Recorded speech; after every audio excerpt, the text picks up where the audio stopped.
à tous et bienvenue dans l'interview. On reparle encore des suites des élections avec aujourd'hui un focus sur le CDH et puis cette déclaration de deux bourgmestres CDH qui ont été réélus. Le CDH doit radicaliser son discours. Voilà le titre qui est à la une, qui est en tête de page du journal Le Soir aujourd'hui. C'est deux cas atypiques, deux bourgmestres qui ont vraiment très bien progressé alors que dans une série de communes, on voit que le CDH diminue. Céline Frémaux, bonjour. Bonjour. Est-ce que le CDH doit radicaliser son discours? Alors d'abord, ce que je voudrais vous dire, c'est qu'on nous prédisait une mort certaine, lente et certaine.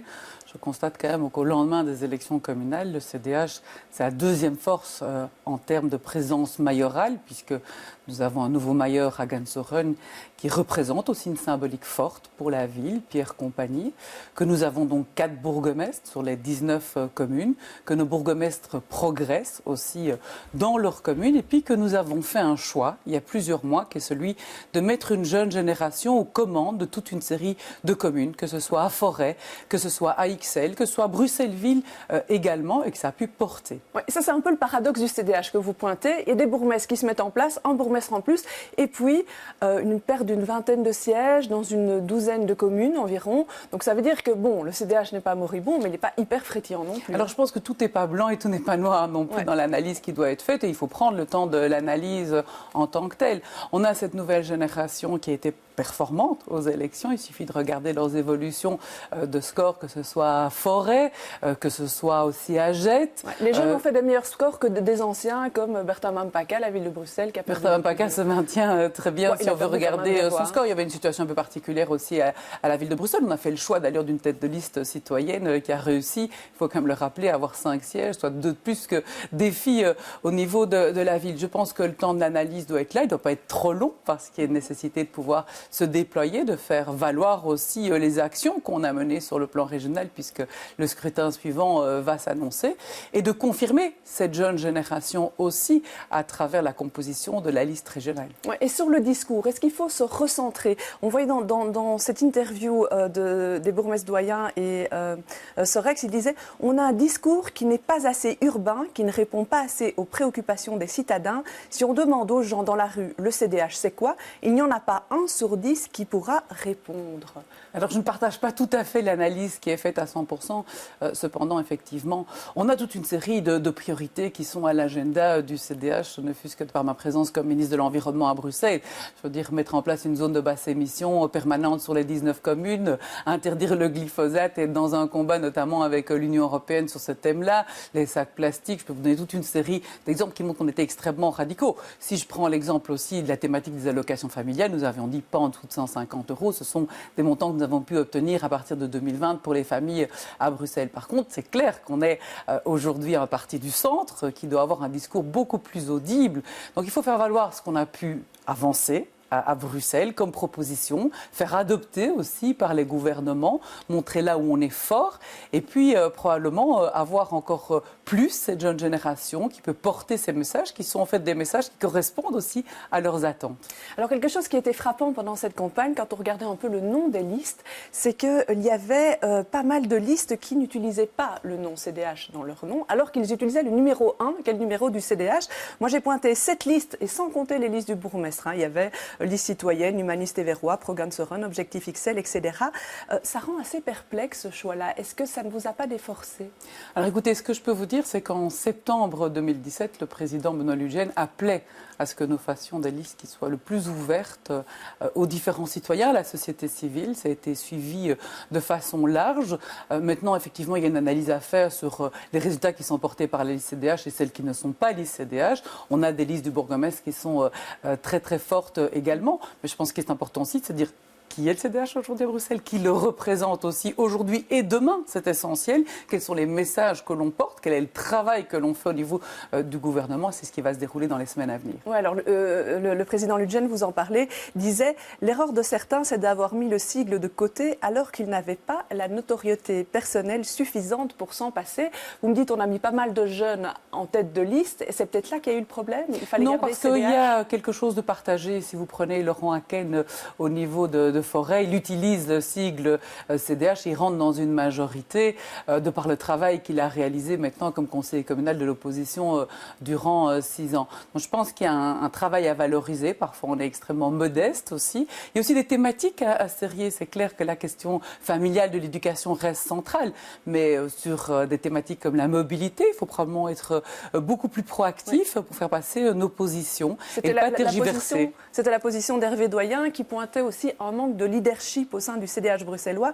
Elle disait on a une ancienne présidente, sans la citer, mais c'est Joëlle Milquet, qui n'est plus là, mais qui est quand même encore un peu là. Est-ce qu'il y a un manque de leadership? Écoutez, aujourd'hui, il y a une équipe qui s'entend.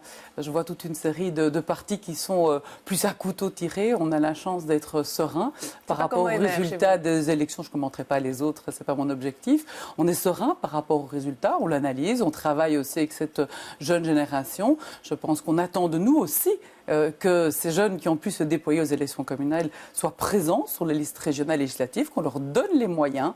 On a la chance d'avoir une génération qui est formée chez nous et ça, je crois que c'est extrêmement important. Ouais, donc les élections régionales, pour vous, l'enjeu, c'est les jeunes?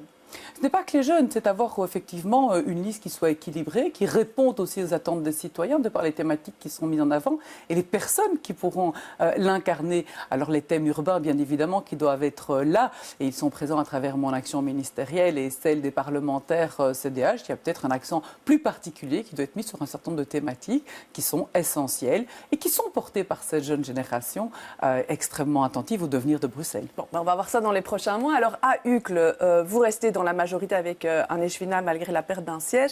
Vous avez travaillé avec Écolo qui remplace des filles et avec le MR. Seulement voilà, au MR, il y a un peu de bisbrouille dans l'air. Hein, on entend des portes qui claquent. Comment est-ce que vous vivez la situation? Avant de répondre, je vous propose 3 propositions de réponse. A, l'ambiance est bonne et détendue. B, j'ai des doutes sur la solidité de la majorité. C, Boris Diliès va gérer tout cela. Alors, écoutez, moi je n'ai pas des doutes sur la solidité de la majorité parce que je pense que le choix qui a été fait est un choix qui est motivé aussi par un projet pour cette commune. Nous avons une volonté de travailler sur toute une série d'axes, que ce soit en matière d'aménagement de territoire, avec une prise en considération beaucoup plus forte des quartiers à Uccle, avec une mobilité douce qui doit s'installer. Mais sur l'équipe même, l'équipe de majorité. Je pense que d'abord Boris Diliès et moi, nous nous connaissons depuis 25 ans. Il y a une confiance respective. Thibaut Weingart a extrêmement bien travaillé dans l'opposition. Mais ce qui est important, au-delà des personnes, c'est le projet. Oui, mais il faut se sentir en confiance pour pouvoir porter un écoutez, projet. Je pense qu'à ce stade-ci, de toute façon, le dialogue a été là et les uns et les autres ont présenté un acte du bourgmestre en bonne et due forme. Alors, vous êtes aussi ministre bruxelloise. Il y a pas mal d'actualités vous concernant. Est-ce qu'il y a un coup d'accélérateur pour le déploiement de la 5G à Bruxelles? Écoutez, d'une part, on a depuis maintenant des mois des opérateurs qui demandent de pouvoir opérationnaliser le déploiement de la 5G à Bruxelles. On a une volonté quand même forte du gouvernement d'avoir une Smart City. Bruxelles a beaucoup souffert d'une image qui peut être dégradée suite notamment aux attentats du 22 mars, suite aux difficultés de mobilité. On ne peut pas louper cette occasion-là et on ne peut pas avoir Bruxelles, qui est capitale de l'Europe, qui est complètement à la traîne. Ça veut dire qu'on revoit la norme des... Ça veut dire qu'il faudra réviser la norme et donc pour cela, on a mis toute une série de balises. Et la première balise, c'était de demander un avis à l'IBPT, qui est l'Institut belge des télécommunications, pour nous dire est-ce que oui ou non, aujourd'hui, le réseau est saturé? Est-ce que oui ou non, il faut avoir un déploiement de la 5G par rapport à l'état actuel du réseau? Que dit l'avis de l'IBPT qui a été rendu hier? Il est extrêmement clair. Il dit non seulement il est impossible de développer la 5G à terme s'il n'y a pas une révision de la norme, mais en plus, aujourd'hui, les réseaux sont saturés pour la 4G. Donc, il faudra augmenter la norme avec des balises très fortes. On la monte à combien? Elle était à 6 volts par mètre. Elle doit pouvoir augmenter, comme le dit l'IBPT, en tout cas de façon maximale aux alentours de 14,5 en extérieur et de 9 en intérieur. Et donc, il y a aujourd'hui un travail qui doit être fait, mais il faut aussi prendre en considération toute une série de choses qui n'ont pas été jusqu'à présent.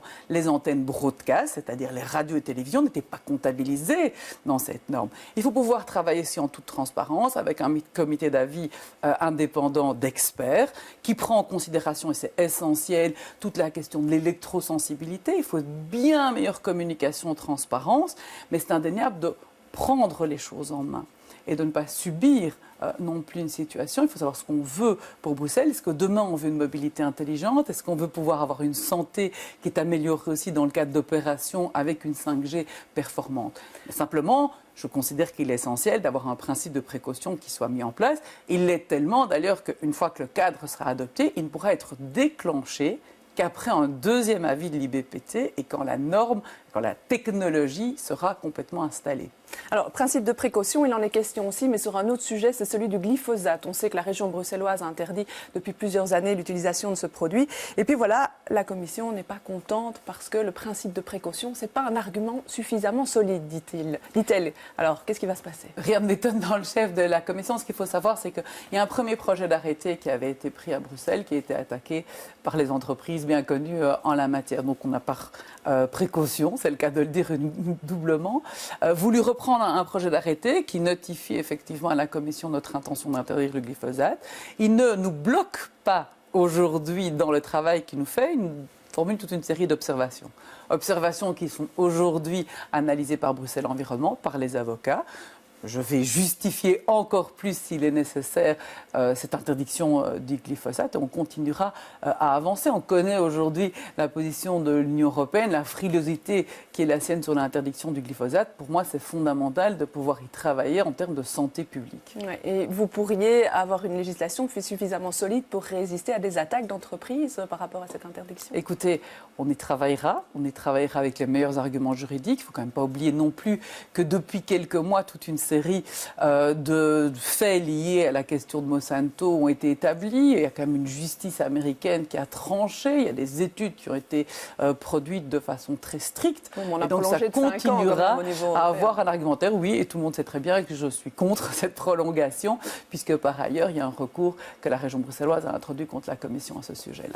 Alors, rapidement, sur un dernier sujet, la RTBF l'annonçait ce matin, l'ancien administrateur du SAMU social, Michel de Gueldere, n'a pas encore remboursé les 15 000 € de jetons de présence perçus, et ça avait été demandé suite à la commission d'enquête. Et puis, il est toujours membre de l'Assemblée générale du SAMU social. Qu'est-ce qu'on fait?